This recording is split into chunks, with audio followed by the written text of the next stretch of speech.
Earlier, our instructor earlier showed a Nikyo. Okay, let's go to my phone. My Nikyo exploration now is not on the wrist anymore. It used to be for many years about the wrist technique. To me, it's complete structure. So, up and away. So, how do I disrupt his structure through my structure? I can add pain in whenever I like, but I'm more interested in demobilizing his skeletal structure. Make sense? Yes. So let's go to the side. Now I'm going back to mind form because I played around with it this morning, and it's all good about moving into free space. All right? So the first thing in Nikyo is I've got to change his hand position from thumb up to thumb down. Okay? So when I go here, my whole body is inviting him again to lock in that one foot. All right. The next thing is my whole body now is moving from this free space around and over into this free space. So I've moved my body mass, if you like, from one area to the next. My brain is telling me to use force on him. I need to negate my own brain. I want to invite his skeletal structure to change. So what I do is my whole body invites his shoulder to roll backwards. So I'm inviting that shoulder through his elbow. That shoulder I'm wishing to invite on a backward curve. Once it goes into his back lat space, I drop weight through his knees. Here, through, and it goes through. Right? That'll be softer. Just, I think I had all of it wrong then. That's all right, Tom. All right. So, you talked about the bent elbow. This is very critical if you want to make it even nastier. Yeah.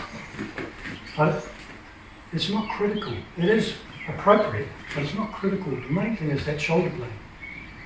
That shoulder blade is going to go out and it's going to cut through his spine and it's going to put weight forward through his knees. And it's his knees that give way. What's this feeling of? Yeah? To me, this is more what I'm looking for in Nikyo now rather than trying to break the wrist. I want to neutralize that body mass. So even on a second form gravity, what I'm looking for is to neutralize that body mass. Is that one getting a bit worn out? Yeah. We had one lovely session where Ron Russell Sensei made us do Nikyo for 2 hours. Then he took us up the pub and brought us all a beer. And not one of us could take it off the table. We had to drink it off the table. But you can even go to this one doesn't really matter. What I'm really looking for here is that it's my body structure doing the job. A lot of times we're busy trying to do it with our brain and our shoulders and our hands.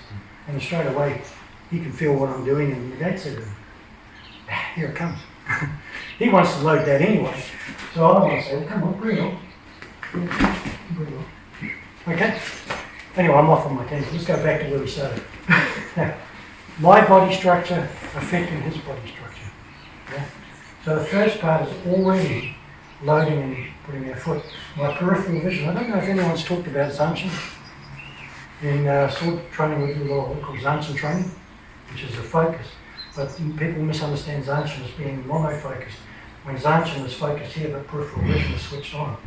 So all this is being picked up in my peripheral vision. Even though I'm focused here, my peripheral vision is working. So especially these sort of techniques, I'm keeping this peripheral vision on to see if anything's coming, foot, leg, knee, in and out. Anything coming from this side, I wish to get to this side to negate that attack, if you like.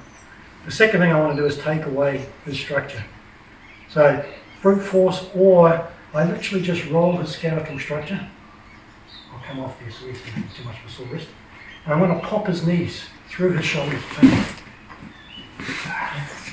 And that shows you it's not just the wrist, I can do it on the arm. Yeah. Once that rotates, it's into his back kidney space. I put weight through his kidney space, it invites those knees to collapse. Alright? Do this forward and back. Now I'm going off on more tangents. Listen. Let's stick here. So here's the sneaky snake, if you like, up over the top. Ron Russell Sensei used to talk about drawing a question mark with your hips. I never understood what he meant. But what he's literally saying is that this hip rotates forward into that space, you feel? Yeah. That's now invited the shoulder offline, and the gravity, I can be nasty here or wherever I like. The main thing is that this is taking away his body structure. Let's go from there and see how we go. Something I've come to understand more as I've talked along the years is we learn all these forms and katas to have no forms and katas. Because when you get stuck in forms and katas, then it becomes too robotic. So we need to start to explore it through our body, so it becomes a feeling rather than a thought. Okay, that makes sense. So now I understand a little bit more what they mean by you learn kata to have no kata. And the kata is there to give you the engineering shapes, but it's up to you to lift it past that into this where it feels like water or natural or whatever feels best. So just if you don't mind me mucking around with the wrists again for a second. Nikyo is an interesting one, and I'm going to go off this and give you a reverse Nikyo from Nikyo in a second, jiu-jitsu style technique. But this one here, okay, you can use the scoop. You can use the scoop which goes here. Yeah? You can use the scoop that comes here. There's a scoop that comes in from the inside. So there are many ways to get to the same angle, if you like. But the one we're exploring today is actually using his backspace. Backspace, yeah. It's the space from behind, yeah, different feeling.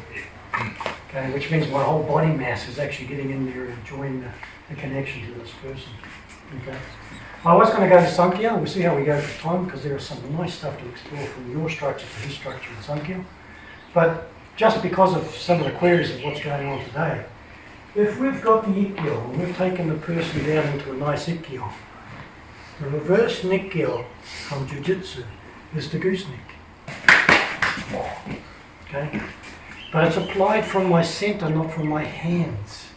And a lot of people reach here and they try to do it with their hands. And I hope they will change sides so you can use it all around. I'm just trying to be like Ron and get you so you can't drink your beer later. Okay? But before I can reach under, I need to neutralize his body. There has to be this awareness of neutral. If I just reach now, he can stand up and I miss the opportunity. So it's very important that through my own connection with this person, I'm aware of how I've got the opportunity to make a change. So once I've done the Ikkyo here, the gravity or weight underside is what gives me that split second to come through and take. It's just, they call it a gooseneck. This is a reverse Nikyo in Aikido. Okay. And all I'm doing, to be nasty, I'll go straight in there. To be nicer, I stand them up first and then I go. But either way, I'm connecting through that shape to control his center. Yeah? Interesting? Brutal. Okay. You want to do brutal or shall we move to Sankhya? You happy to do brutal? Yeah. You want to have a quick try? You like? You want to explain how to try? We're looking for Ikkyo. Ikkyo is to control the body structure. Okay. Here it's not right for me to reach under because I know that he can stand up quite freely. His weight's over his feet nice. He can stand straight up. So my inside hip is going to do a little drop and scoot forward. Now he's on his toes.